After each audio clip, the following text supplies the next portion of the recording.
welcome to what is our first interview for our Creole project, speaking to our icons on the island of Dominica. And it's a pleasure for me to talk to you today.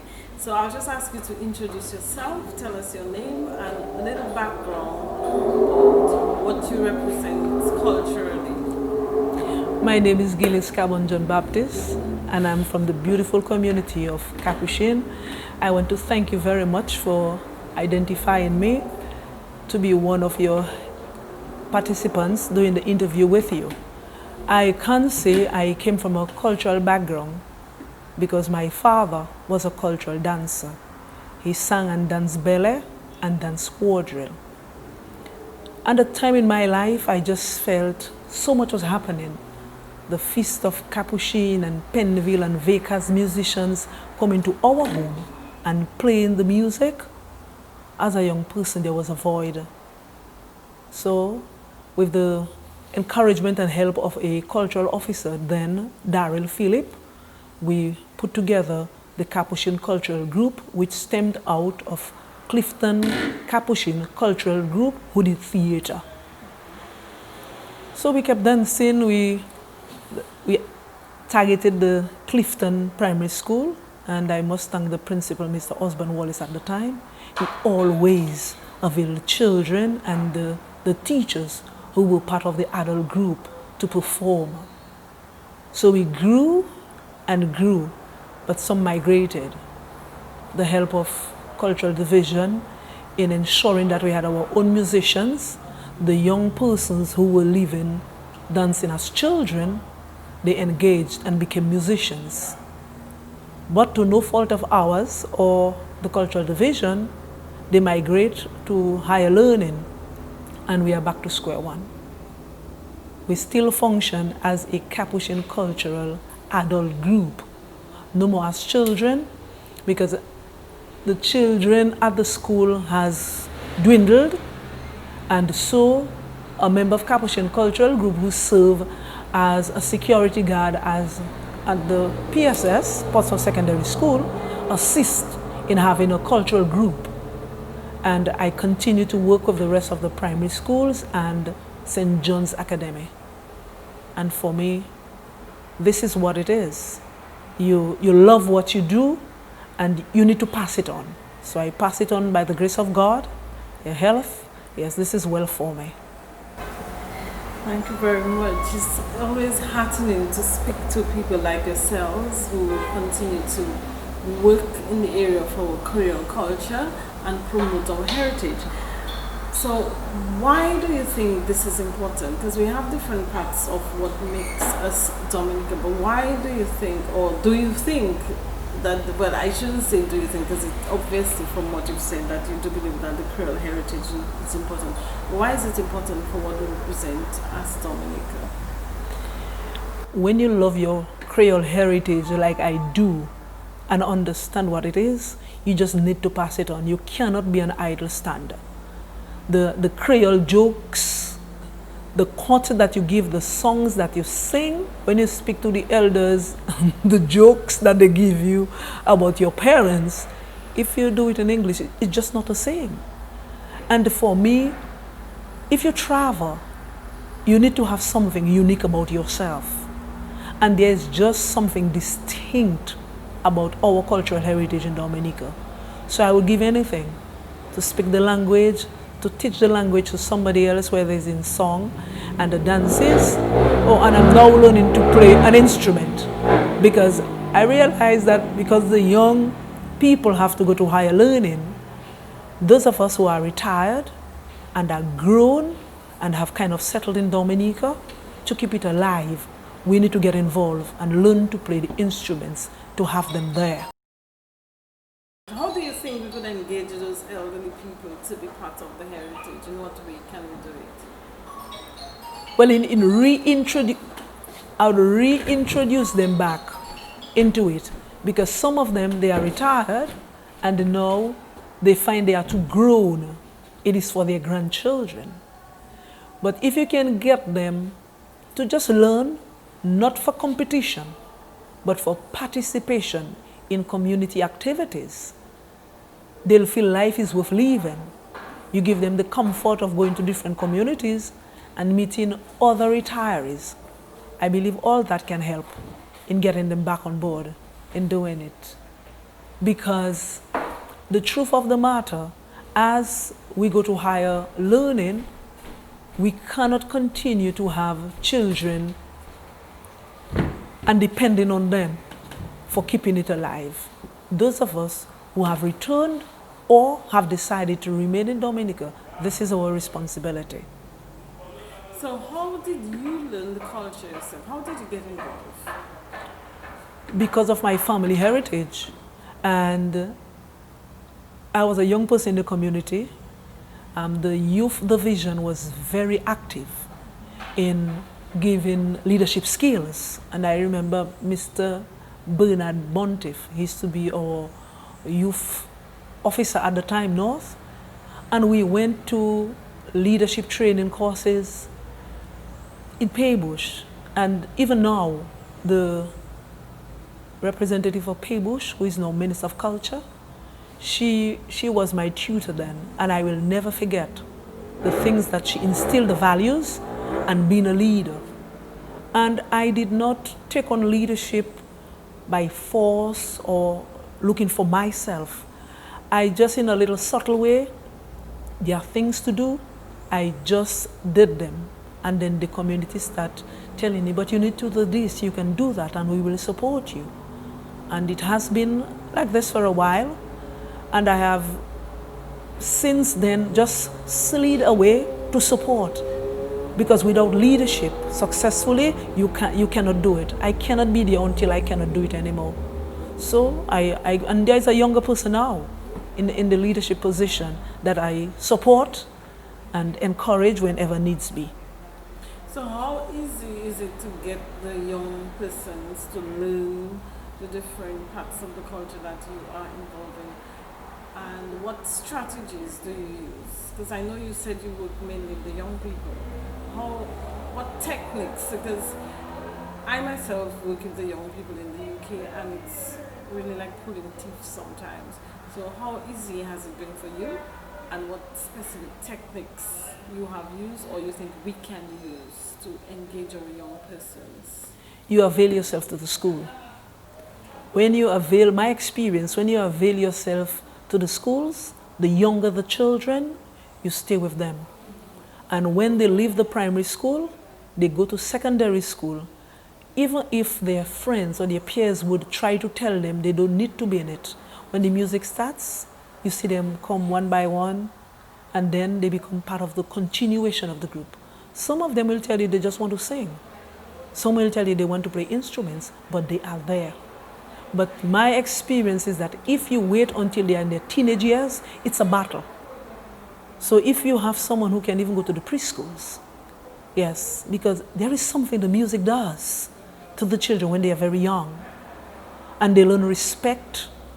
And there's just something about, even looking back now as I speak, the young men and the young women of Capuchin Cultural Group. They have been successful in their own rights. They're married and they have their own families. There's just something about when you become a member of a cultural group from a very early age. It keeps you in a place where God wants you to be. I'm smiling because it's not my interview, so I wouldn't talk about that too much. But I just think of my time in Britain and the Rose Cultural Group, and I can so relate to the discipline that it instills in you. So I'm not going to say much because it's not my interview, but just to share that I can so relate to that comment that you've just made. So I find that interesting, working through the schools and engaging our elders to focus on the heritage. What aspects of what about the Creole language itself? I know you seem to focus on which dance? The Jinping dances. The Jinping dances. What about the language? Do you work with the language at all in your groups? And is that important? It is very important for me, for us to speak the language and to preserve and promote it. We live close to Guadeloupe, and there are always exchanges to both Guadeloupe and Martinique. And when we get there, that is when some of our members see the barrier. So we do it in Bel Air, And now, when we're practicing, I will use certain terms that if they're not very familiar with, they will ask me, just to get them back in it, because I normally tell them, you all know everything about the dress, about the food, but I need you all to speak the language. So maybe we may just try the patois song, so they can get a little more versed with it. But there is a need for us to speak the language also. In terms of any aspect of the tradition that's dying that you think is one thing that you really wish we would be doing more of, or that we don't do at all? Is there anything from your youth or your own experience that you think that we should really focus on, that dying aspect of the tradition? There are three things I can point out, other than the language, that they've worked on. Kek have worked on it very much. We used to have Senegal before. In the evenings we make up songs in Creole and go and visit different homes, because Christmas is going to be here, so we keep them awake. The playing of the instruments. During our practices, everybody would pick up something to knock on, so you get the rhythm. The kudme, when you are all the kudme, when you're working on a community project, everybody come, and just the little proverbs that you use in Creole, it is to be so attractive. I think the loss of those things have maybe prevented some of the young people of not taking interest in the Creole language. If the music can be back again, and if we can get back a way to just go back to the Senegalese, and we would, and the Kudme, especially on community service day, I find it is too much of a drinking and drunkenness instead of that camaraderie that you would sit and give joke after a hard day's work together, because you work in different places. But on that day, it's like people just hang out after you work and you speak, but instead we're losing it, and just a feasting of drunkenness is taking place. Prior to the interview, you shared with me an interesting aspect of physical heritage that is linked to the area that you treasure so much. So I just want to give you a minute to tell us about what does that signify for you in terms of having this place that you can also connect to our heritage, and how important maybe what you succeed in doing could be as a lesson for other people in other parts of the island. Well, I believe you're speaking about Kana Heritage Park, and Kana Heritage Park is a blessing. How do you spell Kana Heritage Park? Just for C-A-N-N-A. It was originally owned by a British gentleman, Robert O'Connor, and it was creolized to Kana. And it came about because of the same Capuchin Cultural Group. As a leader, a small community, some families have free children to dance. You need black shoes, you need a head tie. And we had to be scraping and, giving each other. And we felt that as a group, if we could develop an area that could bring economy, that the parents would find work, then it would be better for the cultural group. So in 1995, the then Freedom Party, they ran their election on community tourism, lost the election, but the incoming government, they ran with it. Then we knew it as church property. So we went, we cleaned, because on community service day, it was approved. And 10 years into Kana Heritage Park, we got a letter saying that we were not on government land, but we were on private lands. And it brought a whole turmoil in the community, yes, and anger. But as a group, we decided we had gone too far for the community. So we did not fight with bottles and stones. We went the way that God would have directed us. So we spoke to the elders in the community. We took some of the elders from the community, got a young person who had a vehicle. He assisted in bringing us to the Attorney General office. We went to the Bishop House, And we spoke, we dialogue, and until through the then Minister of Tourism, Ian Douglas, then government acquired the property. We have since have an interpretation center funded by the EU that I'm very, very proud of. And I'm so grateful that they were able to fund it. And we had a development plan done by the Caribbean Volunteer Expedition.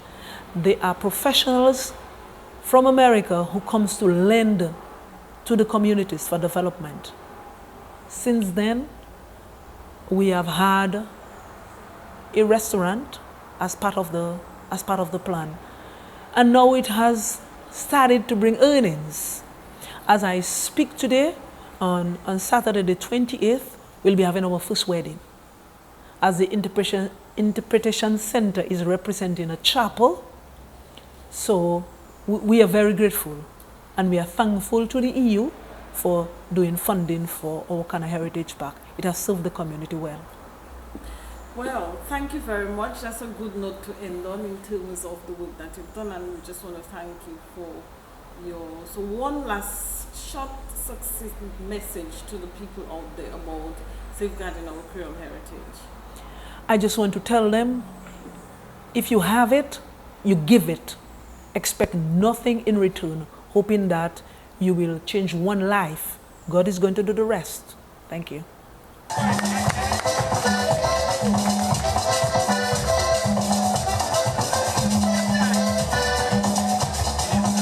Deixa eu